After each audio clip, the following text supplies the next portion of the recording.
A partir de este momento y por una hora, Radio Cultura presenta Sendero de Escritores, un programa de la Sociedad Argentina de Escritores, creado, conducido y dirigido por el doctor Antonio Las Heras.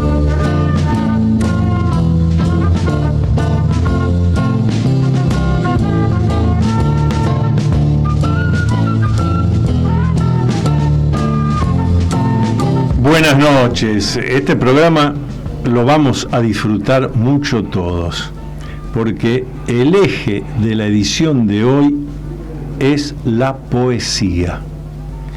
Y para poder escuchar poesía y para poder reflexionar y pensar sobre el tema de la poesía hoy en pleno siglo XXI, en el año 2024, me hago preguntas. ¿Será el mismo concepto de poesía y relación de la poesía con la cultura y la sociedad que pudo tener Jorge Luis Borges en 1980?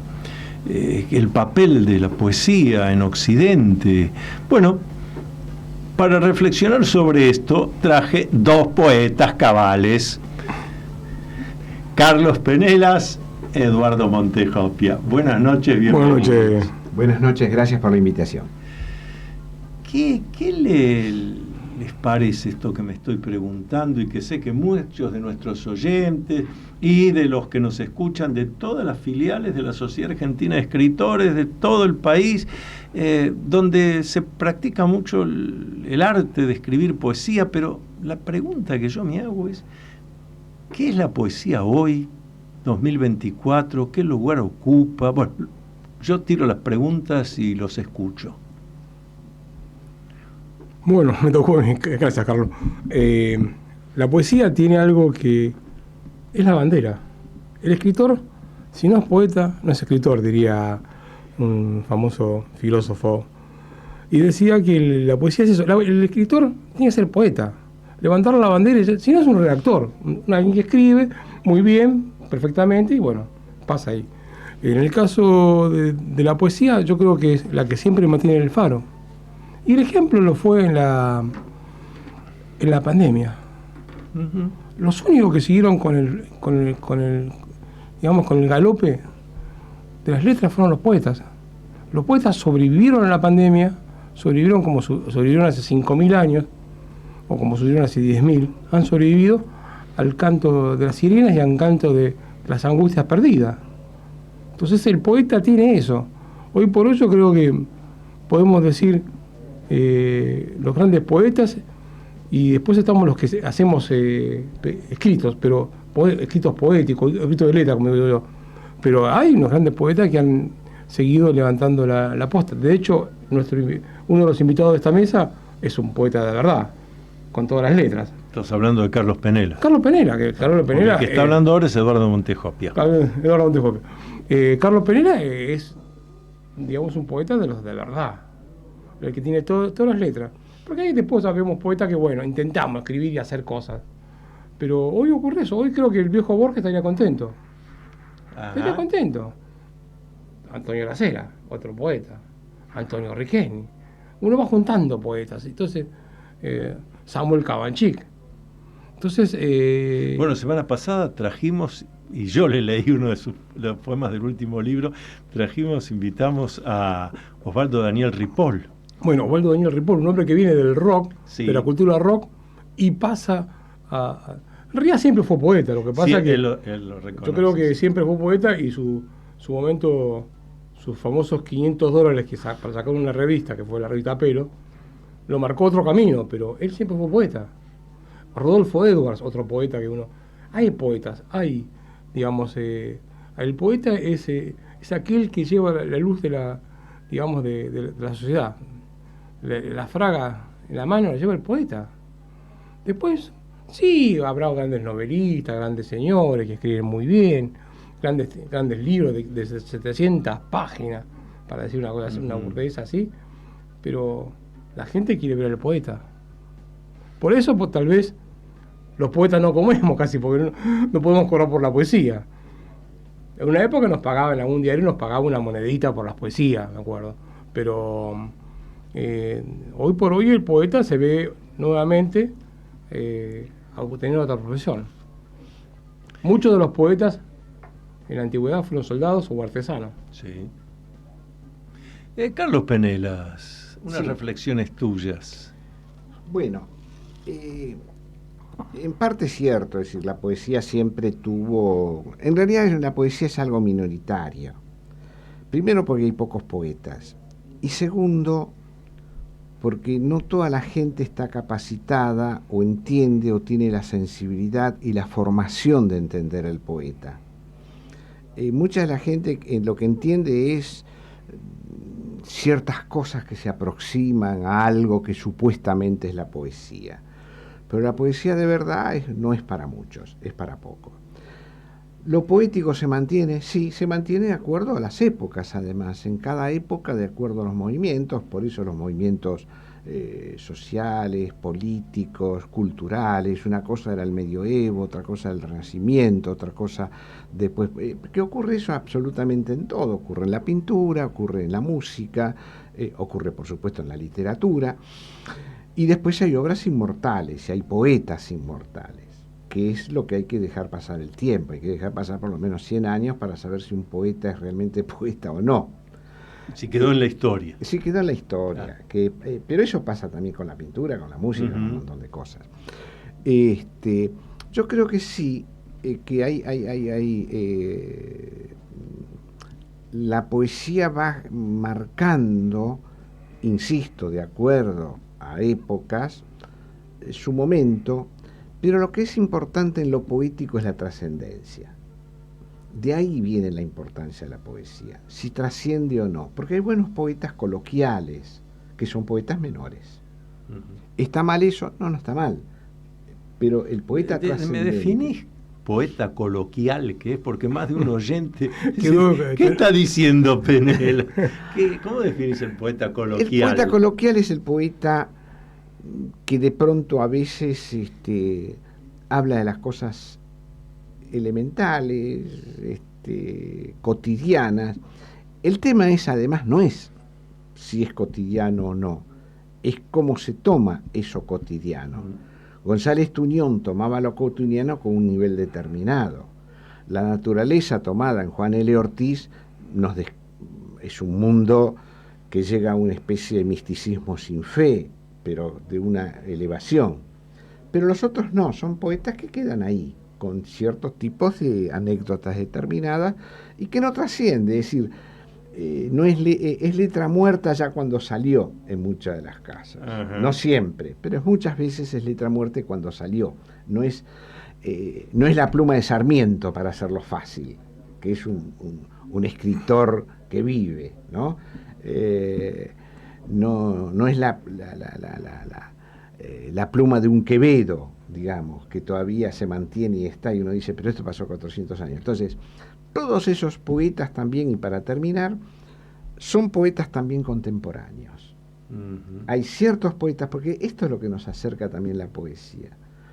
Uno puede leer un poeta de hace 100 años o 200 años y lo sentimos contemporáneo a nosotros, porque toca ciertos elementos trascendentes que nos une en una mirada determinada. No sé si fui claro. Clarísimo. Estaba pensando en qué lugar podemos poner al payador en todo esto. ¿Es un poeta? Para mí no, es otra cosa. Es importante ser payador, no estoy es otro género, es otra cosa. Porque hay una rima. Eso sí es clave, pero la rima no hace la poesía. La rima no hace la poesía. En determinados momentos sí, pero no hace la poesía. Lo que hace la poesía es el clima, es otra cosa. Y hay un clima en la payada. Sí, pero es otra cosa. Ajá. Es como si yo digo, a ver, la comparación por ahí no es lo mejor. La música barroca con un bolero.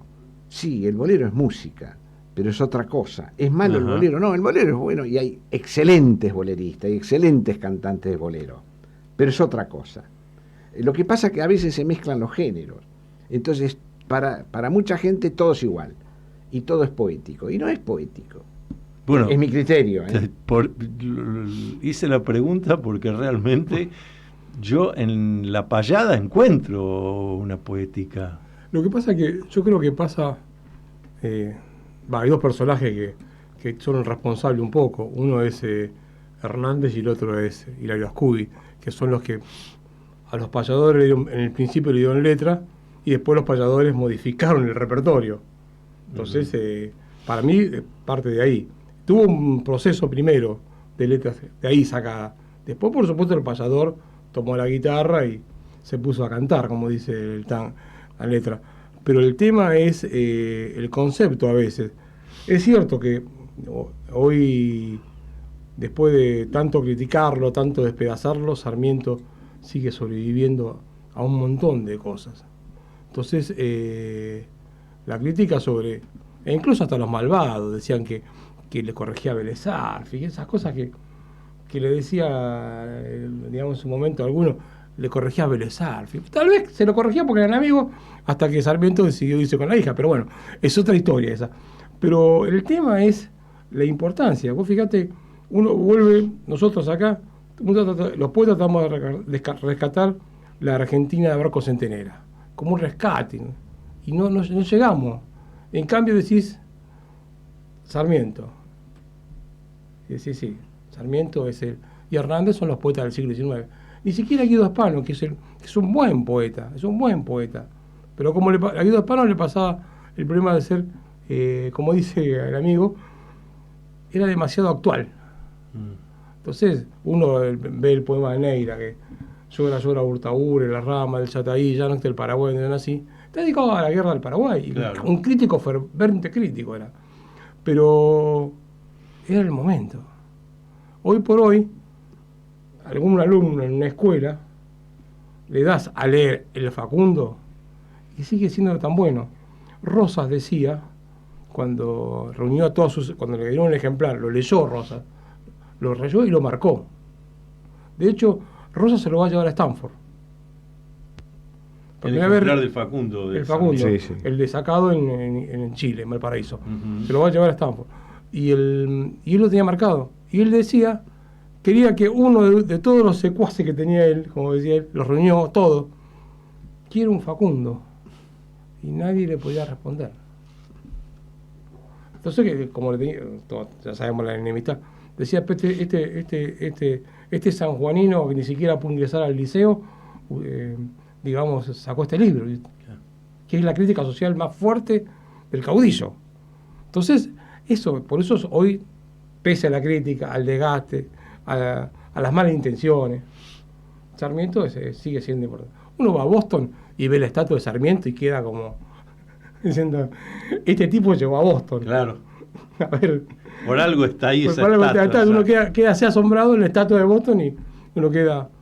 Yo me acuerdo cuando fui, que me llegó otro poeta y me dijo, mirá quién está acá. A mí lo que, ya que salió el tema de Sarmiento y me parece tan importante, pero qué ejemplo de vida es. Porque si vos hubieras nacido en aquella época, pero en la ciudad de Buenos Aires, de una familia adinerada y que te mandaban a Europa a ser abogado, tenías todo a favor. Ahora, Sarmiento no tiene ninguna. Con fortuna terminó la primaria. Sí. Con fortuna en un pueblito. Y uno ve ese hombre y el famoso, nunca sabremos si fue real o es una historia agregada, pero dicen que cuando ya estaba en Paraguay, exiliado, un periodista va a verlo y al finalizar la entrevista hay una pregunta en especial que le quiero hacer. ¿Cómo se siente usted a esta altura de su vida, ya era un hombre mayor, que teniendo solo la primaria usted llegó a presidente de la Argentina, general de la Nación, doctor de la universidad? ¿Cómo se siente usted frente a eso? Y dice, pero tengo una frustración. Me quedó una frustración. ¿Y qué frustraciones? Me hubiera gustado ser obispo. Esa es la ironía de la ironía de Sarmiento. Me hubiera gustado ser Era sagaz. No, dos cosas dijo. Dice, me hubiera gustado ser obispo y porteño. Eso ya era más difícil. Exacto. Obispo podía haber llegado a ser, pero porteño era muy difícil. Ya no podía. No, porteño. Lo que pasa que ahí, discúlpame, Antonio. Adelante. No, lo que pasa que es lo que ocurre siempre, es el talento.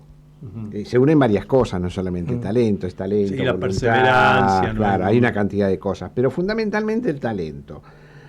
Porque eso lo vemos nosotros, incluso con algunos premios Nobel que hemos tenido, en medicina, por ejemplo, de gente que venía de un hogar mediano, sin mucha formación, de familias de pronto extranjeras y haciendo de una especie de clase media, y de pronto llegan a ser un premio Nobel de medicina, ¿no? De química. Es decir, es importante eso, ¿no? Tanto en Sarmiento como en otros escritores, ¿no? Que uno ha conocido, uno ha ido viendo. Es eso, es el talento que hay en muchos de los escritores españoles. También se ha dado eso. Mirá, recordaba los otros días, salteando un poco, pero a Ramón Gómez de la Serna con las greguerías. Y Ramón Gómez de la Serna es una persona que siempre tuvo problemas serios económicos, publicó mucho, es decir, publicó en exceso. La gran mayoría no vale para nada, ya no valía cuando se publicaba, pero necesitaba vivir, era otra historia. Pero las greguerías van a quedar, es lo que queda de él, y le va a quedar para siempre. Y era brillante, pero claro, lo que tenía era talento y humor y una perspicacia determinada que, bueno, lo ayudaron, Oliverio Girondo lo ayudó mucho. No tenía dinero, etcétera. Pero quiero decir, el caso de Saint-Exupéry, que vino de una familia importante, etcétera, pero después le falta dinero, etcétera. Es el talento, es la perseverancia.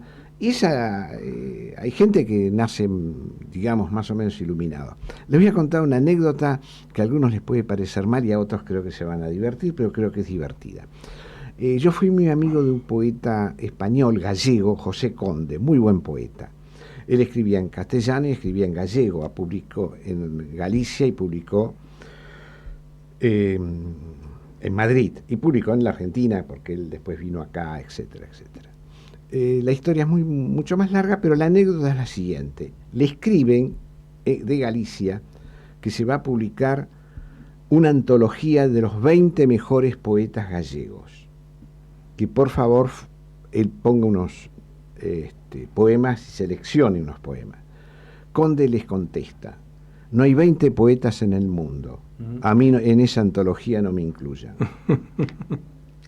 Pero qué buena reflexión, porque claro, hay 20 poetas en el mundo. Entonces salió la antología de los mejores 20 poetas gallegos sin él.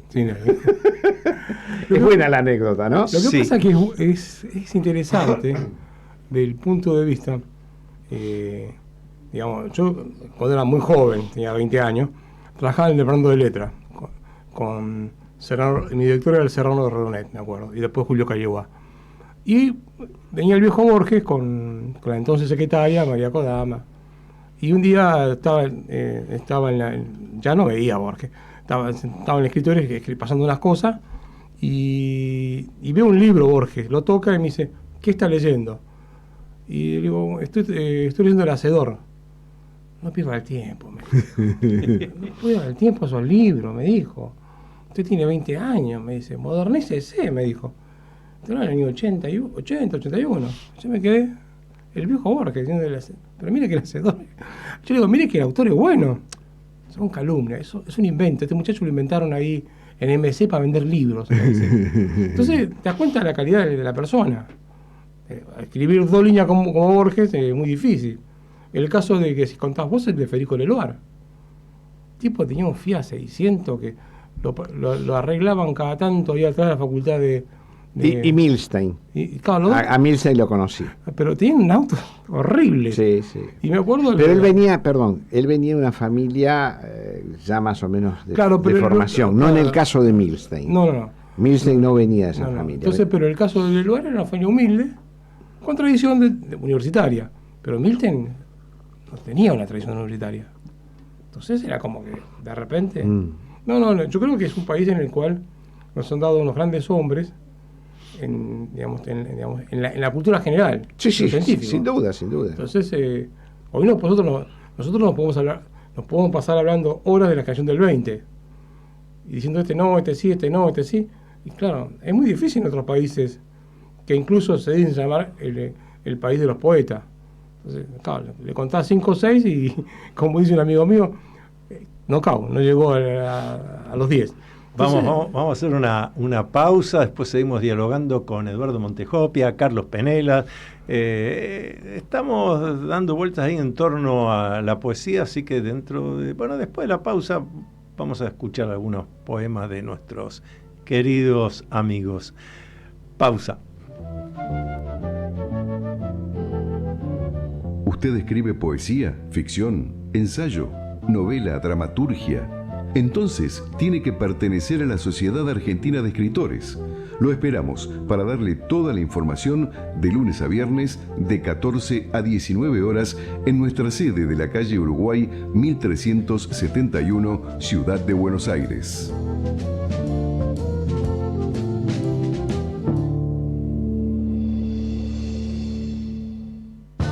Usted está escuchando Sendero de Escritores, el programa de la Sociedad Argentina de Escritores, conducido por el doctor Antonio Las Heras.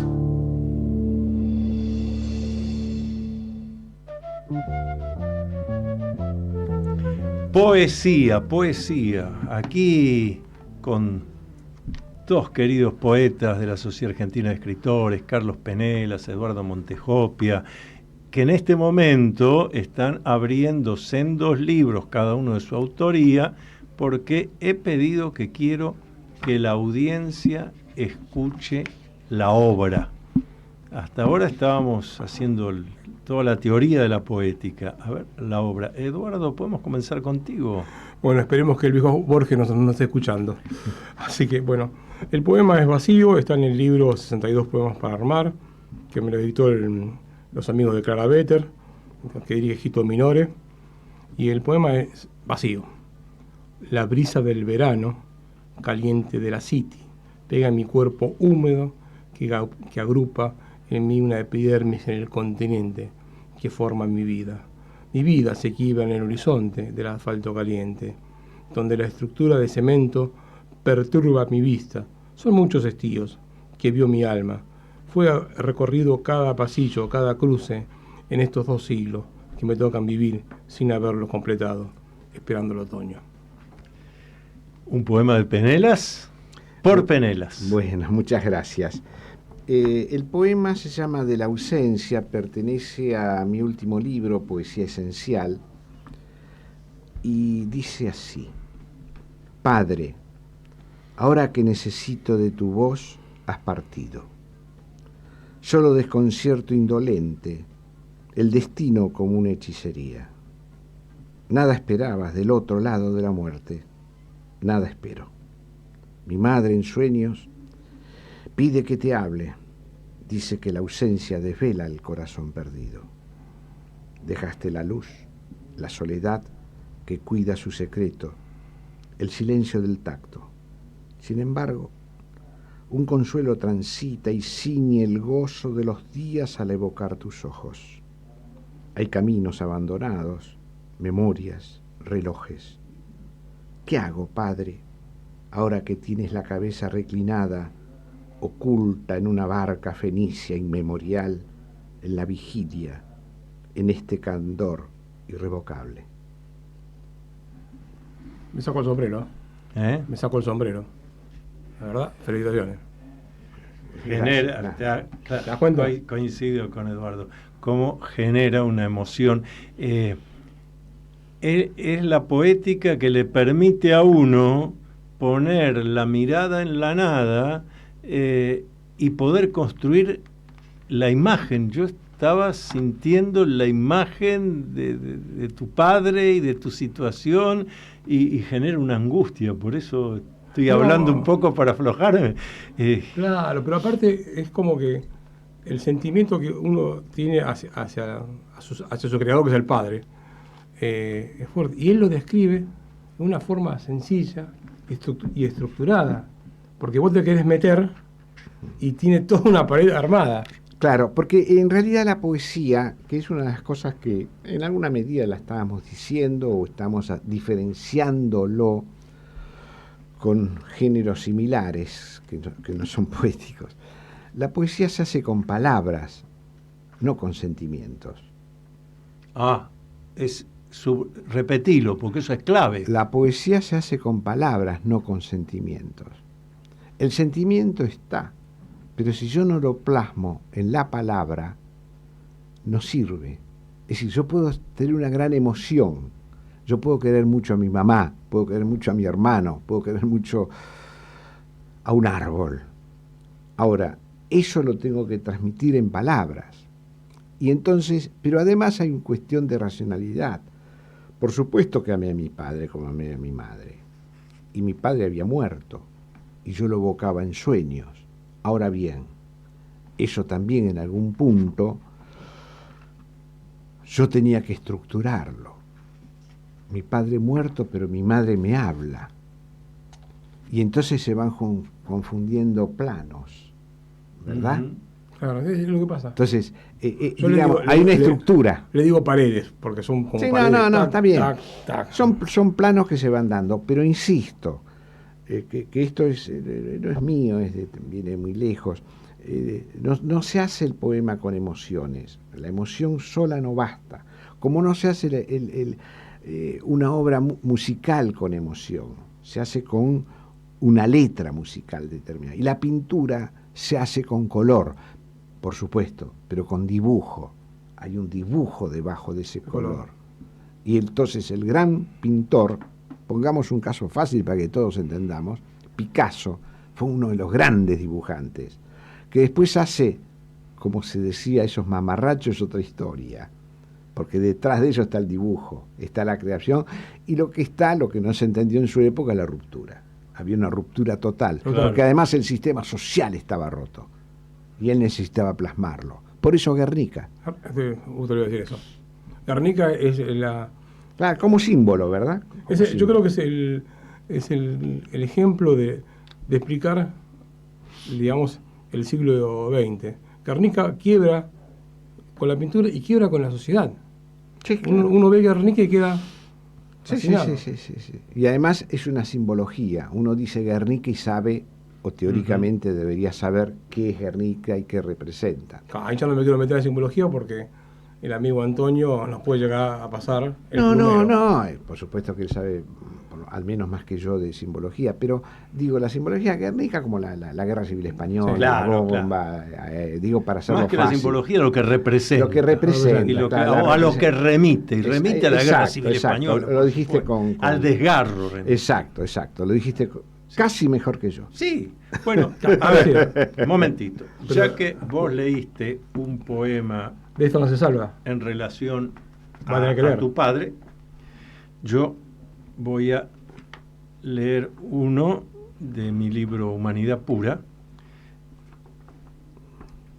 dedicado a mi madre.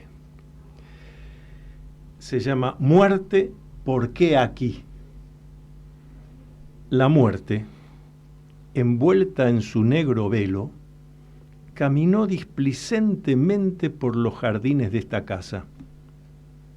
Mas cuando se sintió cansada, pues la muerte también siente cansancio, entró a estas estancias, eligió una vida al azar, cualquiera, y la alejó para siempre de todos nosotros. Muerte, a ti te hablo. Desde esta casa que ya conoces te invoco para preguntarte, ¿por qué llevaste esa vida? ¿Por qué querías su alma? Por ahora no contestas, lo sé, pero recuerda, aquí te espero. Ojalá nunca más puedas entrar. Pero si llegaras a hacerlo, tendrás que contestar mis preguntas, pues aquí estaré aguardando.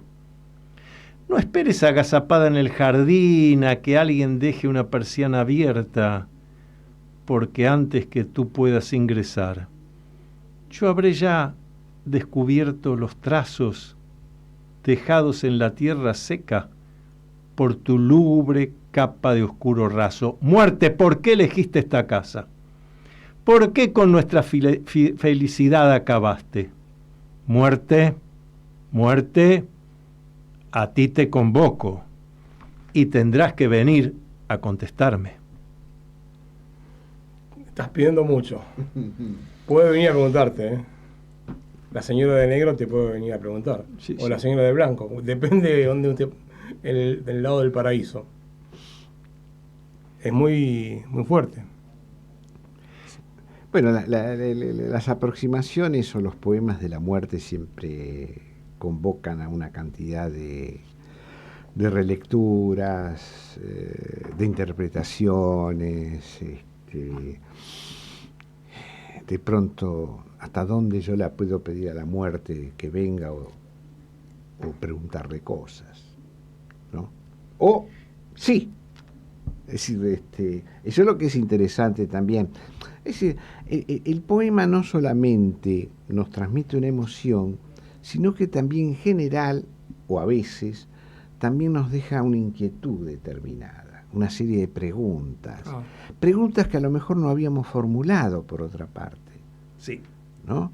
Preguntas que de pronto uno no se formuló porque no se formuló, porque no tuvo la ocasión, porque eran temas que a lo mejor no le tocaba o lo tocaba de otra manera. Y entonces, por eso esos poemas clásicos que se siguen leyendo nos siguen preguntando y nos siguen interrogando a nosotros, pero le interrogaron a mi padre, me interrogaron a mí y lo van a interrogar a mi hijo. Es decir, en distintos movimientos, y volvemos casi al principio, de cuando vos preguntaste sobre la poesía, claro, la continuidad. Es decir, esos poemas siguen, porque tienen esa vigencia, tienen esa fuerza, tienen esa trascendencia que de pronto,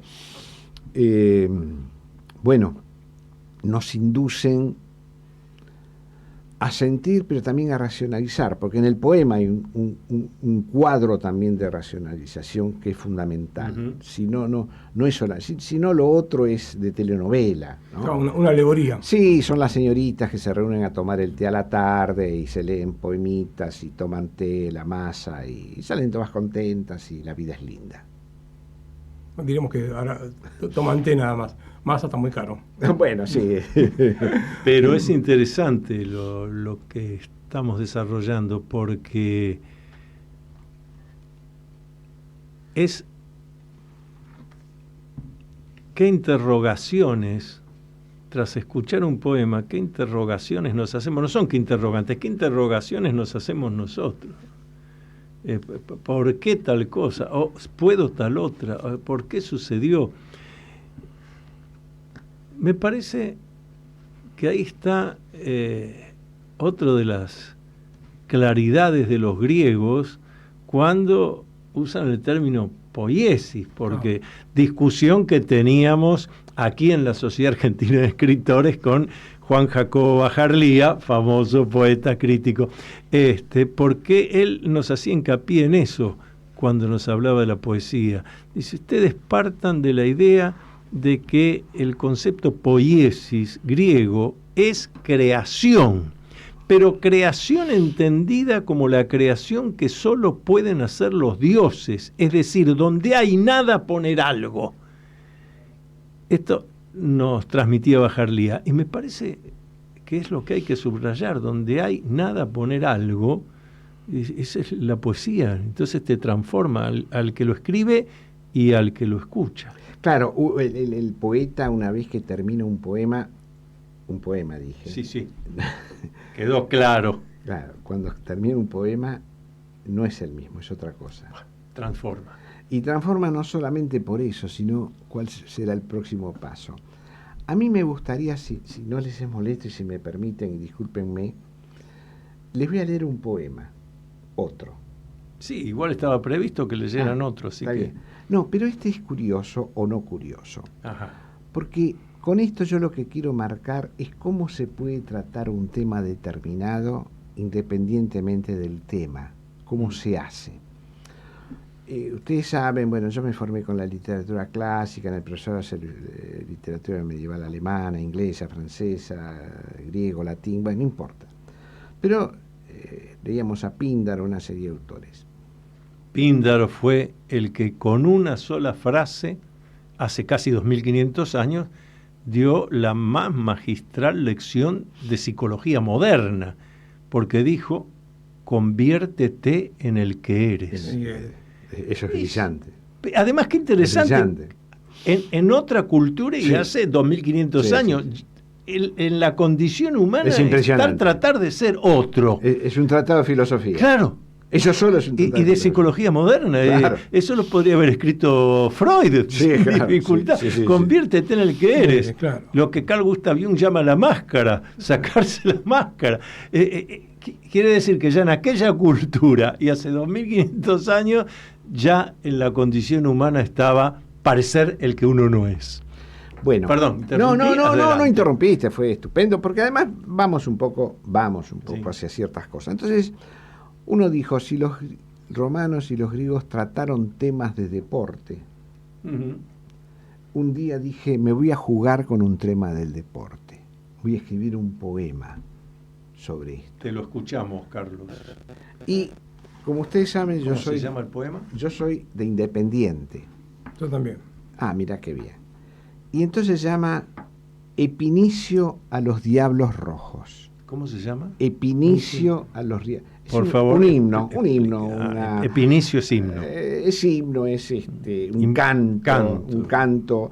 Por eso lo puse profeso, porque si hubiera puesto canto a los Diablos Rojos o algo parecido, no era lo mismo. Pero si digo Epinicio sí, porque los latinos habían escrito Epinicios a los deportistas. Artistas, claro. Entonces digo, Epinicio a los Diablos Rojos. En verdad no se sabe. Uno cree que fue el padre, los primos, los hermanos, una voz en Piñeiro. Pero también los hijos y los nietos.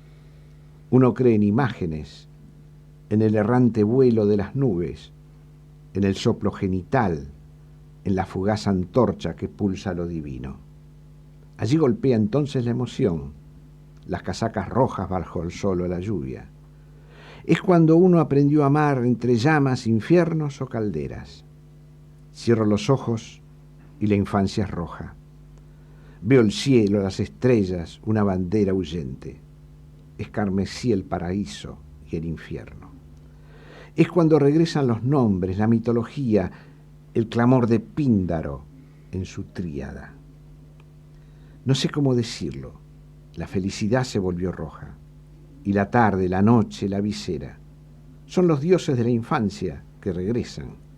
Entonces uno solloza, grita ballet, dice taco, rabona, seguane, milagro, cañonero, dice alma, dice rico, grillo, maldonado. Y llega el viento, el sol, el excesivo orgullo, y llega una ficticia realidad, Bocchini. De pronto retornamos deslumbrados en la inocencia de la pasión y del deseo, y no sabemos cómo suben los brazos entre abrazos. La leyenda nos cubre y nos descubre, en el corazón venidero e insondable.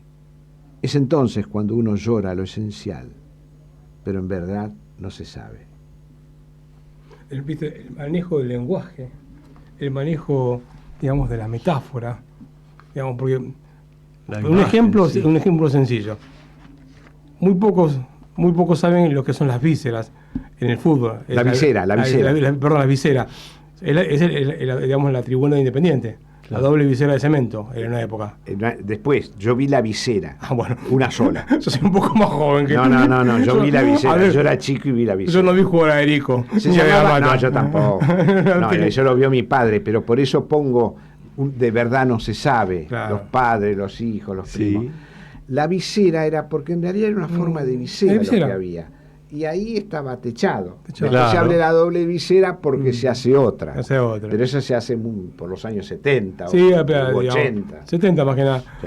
Pero bueno, el manejo del lenguaje, vuelvo al lenguaje de él, es como una estructura que arma sobre una metáfora futbolera, Claro, pero de Claro, lo repente- que pasa es que está pero de Píndaro alto detrás. vuelo, Claro, digamos. de alto vuelo, porque vos decís, porque alguien que no es de Independiente y que no conoce Sí, la no jerga importa, no futbolera, importa.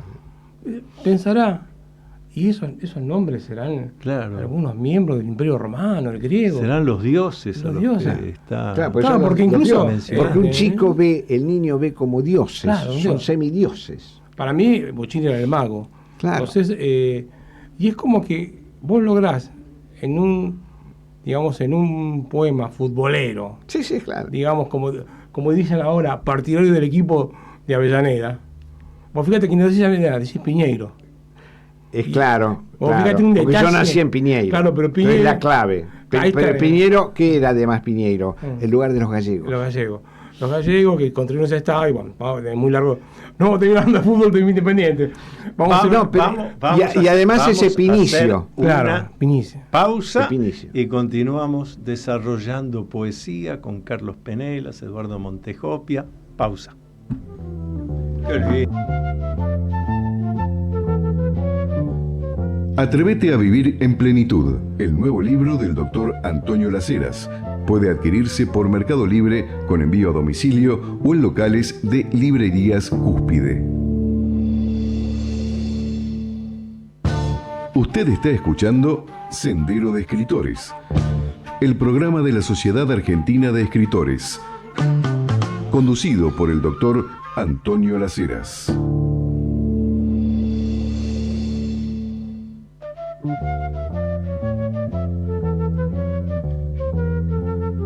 Regresamos, estamos muy apasionadamente con el tema de poesía acá en el estudio. Le vamos a pedir a Eduardo Montejopia otro poema. Es muy difícil la carga. Exactamente. La carga de caballería ligera es muy difícil. A ver, vamos a escuchar. Entonces, después de leer de Penela, yo a veces cuando hago los actos, dejo a los buenos al final.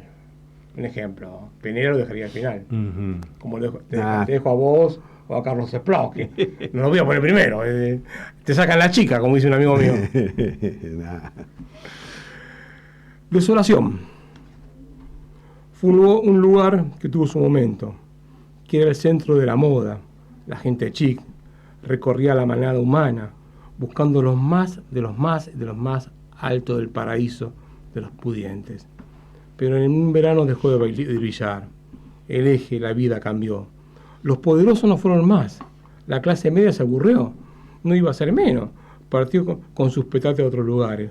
Los pobres quedaron sin trabajo. Sus calles empezaron a perder el color, el brillo, la luz, la magia. Se perdió la compra. Su mantenimiento no existía. En menos de 2 veranos era un lugar abandonado. Ni siquiera estaba en los municipios. Los pájaros tomaron el lugar como un lugar libre, un lugar donde podían vivir. En sus calles, en los medios de comunicación amarillos, titulando El Rojo, llegó la desolación a la ciudad.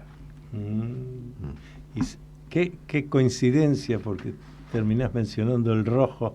Bueno, acá Por eso, coincidimos. Qué interesante esto. Coincidimos que... ¿Usted qué cuadro es? Te estaba escuchando. Yo soy... De River. Yo voy a contestar, claro, pero voy a contestar así. Con mis hijos, ya 3ª generación de riverplatenses. Sí. Mi padre llegó a ser socio vitalicio de River. Bueno. Sí. De los que vio jugar a la famosa A la maquinita. La maquinita. La de River. maquinita. Y mi tío abuelo llevaba un reloj de esos de bolsillo, de chaleco, siempre muy orgulloso, y rara vez, porque después llevaba el reloj pulsera. Entonces nadie entendía por qué llevaba 2 relojes. Porque este lo compré por otra cosa. Y en la tapa del reloj había una locomotora de ferrocarril. Entonces, porque aquí llevo la maquinita. Por la famosa maquinita de, a ver, Pedernera, la Bruna y Lustó. Exactamente. Todo eso Nosotros yo tuvimos no lo vi. La delantera del Vicente de los 50. Recuerdo cosas que Grillo, me enseñaba mi Checolato, padre. Micheli, Seconato, Bonilli, Grillo y Cruz. Gracias. Pero soy de la época de Gatti, Guzmán y Vieites, Sainz, Bayo y Matosas, Cubilla, La Llana, Daniel Onega, Armindo Onega y más. Sí. Como me acuerdo. No, River, vos sabés que porque acá hay otro tema que tampoco quiero que se me escape. Dele. Cuando me iba con mi padre, en general, esto no quiero ser sectario. En general el hincha independiente le gusta ver buen fútbol. Le gusta ver buen fútbol. Yo me acuerdo que con mi padre, mis hermanos o primos que íbamos a la cancha, a veces Independiente perdía, pero salíamos contentos. Vimos un equipo jugando muy bien. Ajá. Hoy se pierde, pero se puede ganar. Jugando así se gana, ¿no? Y salíamos contentos. Y a veces me decía, tenemos que ir a ver jugar a River. Está jugando muy bien. Iba con mi hermano mayor y mi papá y mi otro hermano a la cancha de River y lo vimos a La Bruna y a Lustó. Yo era muy chico, yo tenía 8, 9 años, una cosa así. Dice, no te vas a olvidar. Entonces, esa es la otra cosa que uno de pronto veía. Es decir, veía el buen fútbol independientemente de eso. Porque, ¿qué pasa? Hay cierto, yo sé que es excesivo lo que voy a decir, pero hay cierto clima poético a veces en un partido de fútbol. No en el fútbol de ahora, que lamentablemente en líneas generales es malo. Se ha convertido en una industria, etcétera, etcétera. Todos los equipos, ¿no? Algunos jugadores individuales que de pronto si juegan más o menos bien enseguida se van a Europa o a otros lados. Pero hay también eso. Entonces, en el juego y en el deporte también tenemos que apreciar ese sentido de belleza que también está. Es decir, porque en última instancia cuando hablamos de poesía estamos hablando de belleza. Claro. No hablamos de otra cosa. Una estética, claro. Claro, hay una estética y una belleza. Y eso, salvando las distancias, lo vamos a ver en el deporte. Por eso los griegos y los romanos también, con los epinicios, etcétera, etcétera, eran amadores del deporte. Por eso tantas estatuas, etcétera, etcétera, con deportistas, el escóbolo, etcétera. Entonces, porque tenía que ver con eso. Tenía que ver con eso del mens sana corpore sano. Claro. ¿No? Bueno.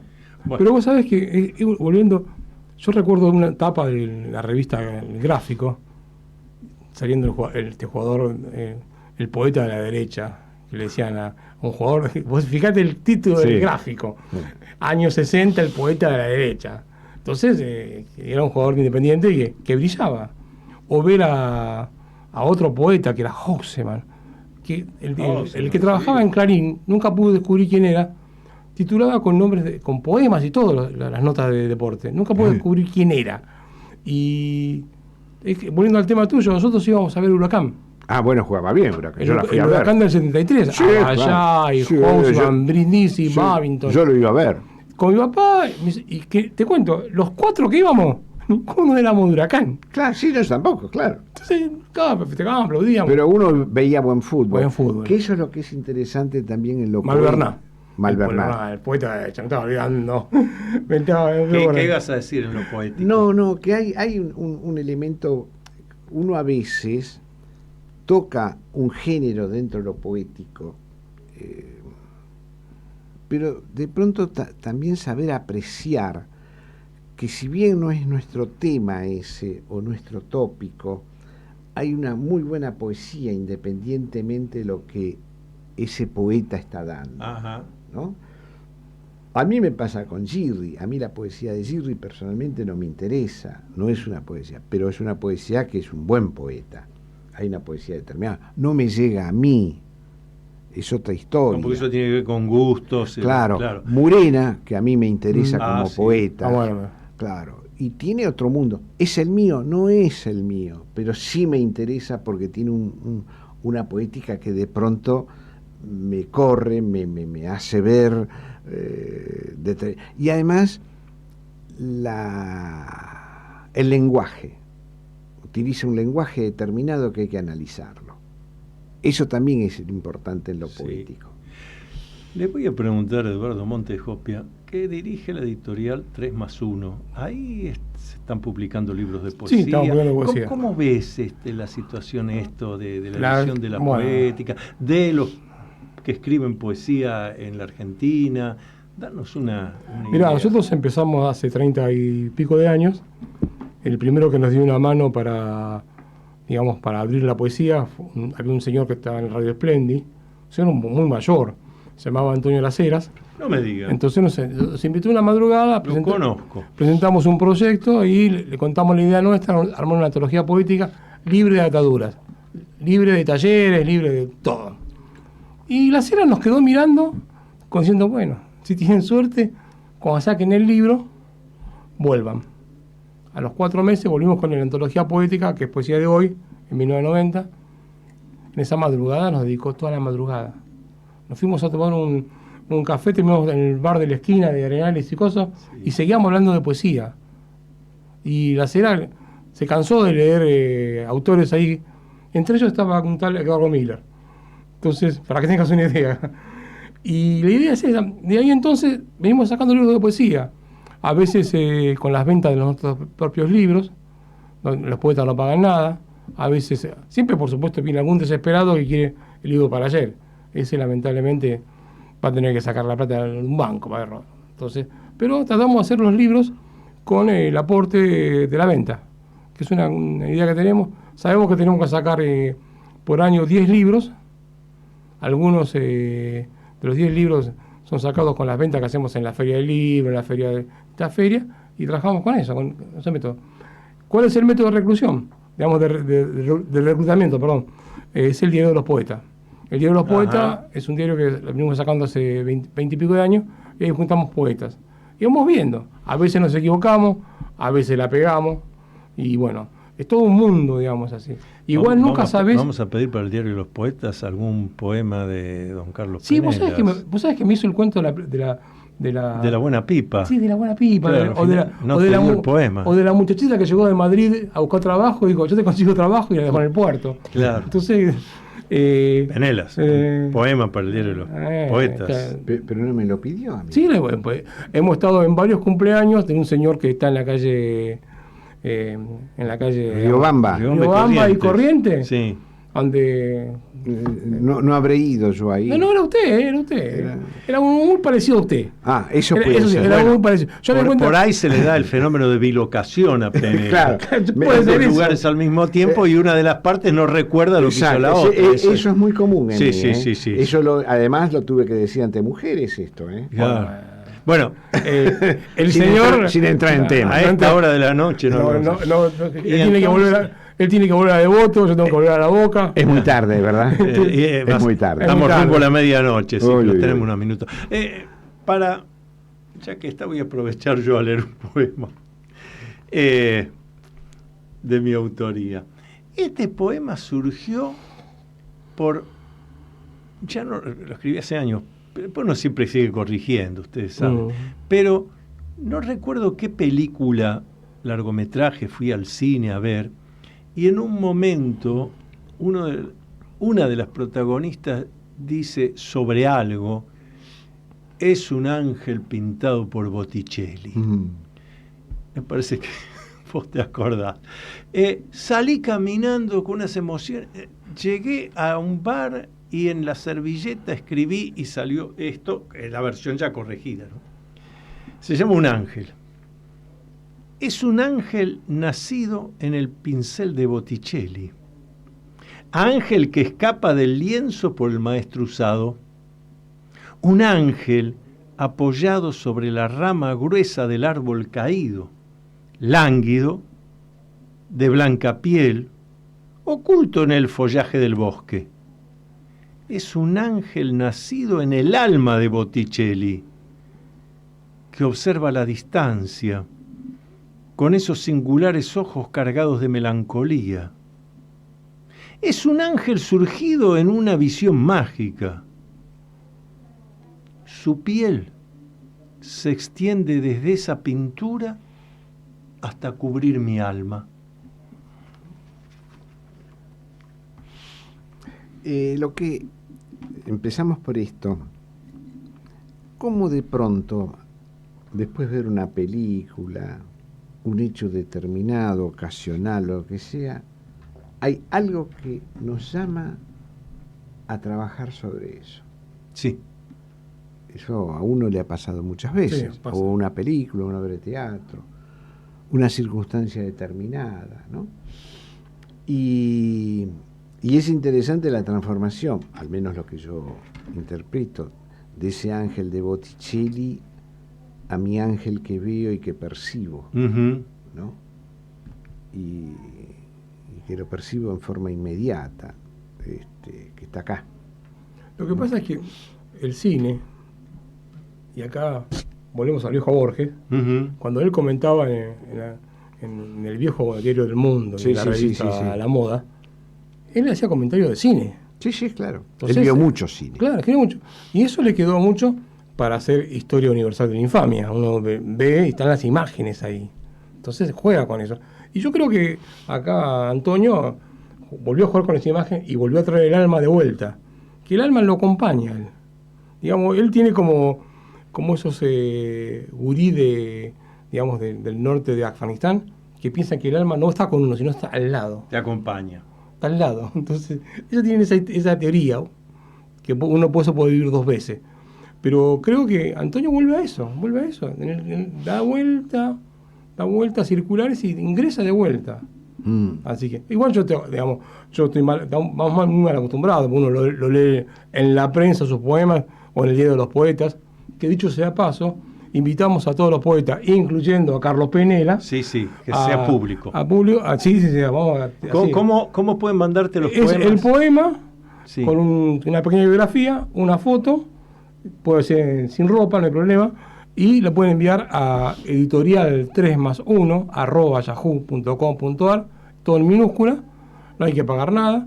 Y si Repetí el mail al que te pueden mandar los poemas. Editorial3+1 @yahoo.com.ar, no hay que pagar nada.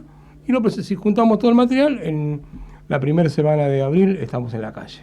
Vas a estar en la Feria del Libro. Vamos a estar en la Feria del Libro. Vamos a estar, gracias a una mano que nos dio un tal Alejandro. Muy bien. Estamos llegando a la medianoche en punto. Terminamos esta edición de este programa de la Sociedad Argentina de Escritores, pero volvemos martes que viene, 23 horas. Hemos estado hoy con Carlos Penelas, con Eduardo Montejopia y con ustedes, queridos oyentes. Luminoso abrazo, hasta el martes que viene. Gracias. Gracias. Los miembros de la Sociedad Argentina de Escritores tienen libre acceso a la Feria Internacional del Libro de Buenos Aires, tener a la venta sus libros en el stand de nuestra entidad y espacio para dialogar con los lectores. Otro de los tantos beneficios de ser miembro de la Sociedad Argentina de Escritores.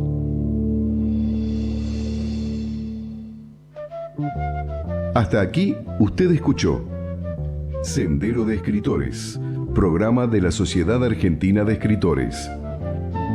Creado, conducido y dirigido por el doctor Antonio Las Heras.